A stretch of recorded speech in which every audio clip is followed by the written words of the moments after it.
மந்திரக்கல். ஒரு ஊரில் ஒரு விவேகமான மந்திரவாதி இருந்தான். அவன் நாடோடியாக பயணம் செய்து மனிதர்களுக்கு கற்றுத்தரும் குணம் கொண்டவன். ஒரு நாள் ஒரு வறிய கிராமத்தில் வந்தான். அங்கு மக்கள் மிகவும் சோம்பேறியாகவும் செயற்படாமல் இருந்தனர்.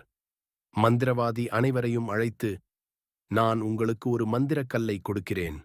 இதன் மூலம் உங்களுடைய வாழ்க்கை செழித்து வளமாக மாறும். ஆனால் அந்த கல்லை பயன்படுத்தி நீங்கள் உழைக்க வேண்டும் என்றான்.